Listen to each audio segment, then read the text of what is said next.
Doctor, epilepsy सुनते ही लोग डरते क्यों हैं? क्या है ये और क्या ये सब में अलग होता है? डॉक्टर, आपने काफ़ी मिथ्स के बारे में सुना होगा। क्या ये सच है कि सीजर में जर्क्स होते हैं? डॉक्टर, एक कॉमन डाउट बहुत है, क्या एपिलेप्सी वाले नॉर्मल लाइफ जी सकते हैं? शादी, ट्रैवल, क्या ये पॉसिबल है? और सीजर से बचने के लिए क्या करना चाहिए? लाइफस्टाइल में क्या चेंजेस, स्ट्रेस या स्लीप, क्या क्या कर सकते हैं हम उसके लिए? अगर किसी को बार बार सीजर्स हो रहे हैं तो वो स्ट्रेस मैनेजमेंट उनका क्या रोल प्ले करता है?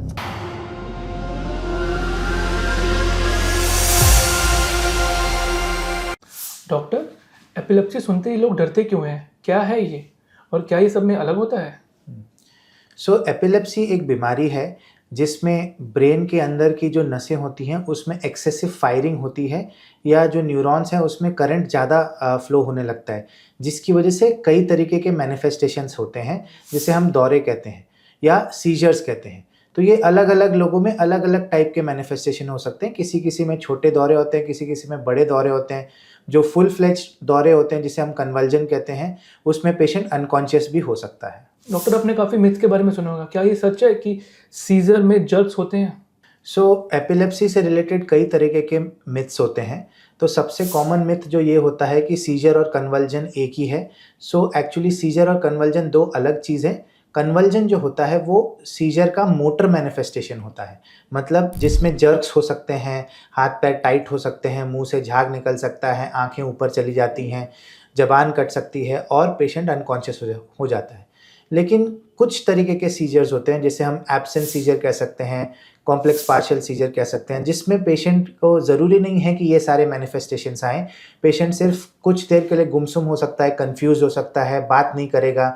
तो ये सब मैनिफेस्टेशंस भी सीजर्स में हो सकते हैं। डॉक्टर, एक कॉमन डाउट बहुत है, क्या एपिलेप्सी वाले नॉर्मल लाइफ जी सकते हैं? शादी, ट्रैवल, क्या ये पॉसिबल है?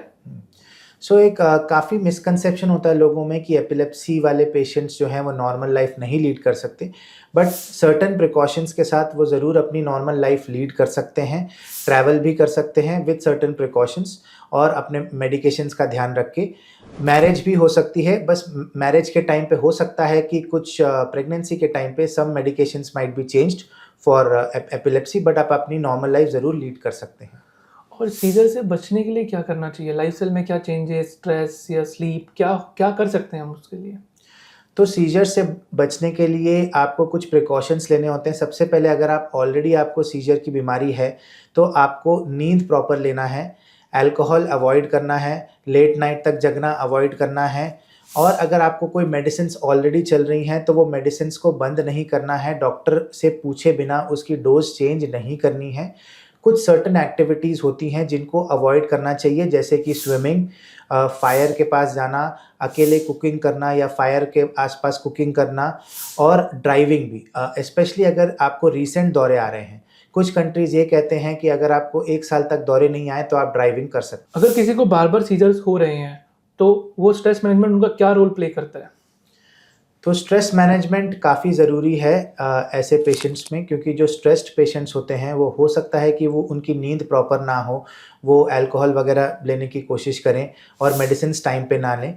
स्ट्रेस को अवॉइड करने के लिए आप मेडिटेशन कीजिए, योगा कीजिए, रेगुलर एक्सरसाइज कीजिए। कुछ सपोर्ट ग्रुप्स होते हैं उनको आप जॉइन कर सकते हैं, काउंसलिंग करा सकते हैं और ये ज़रूर जानिए कि अगर आपको एपिलेप्सी है तो आप अकेले नहीं हैं, हम हैं आपकी मदद करने के लिए।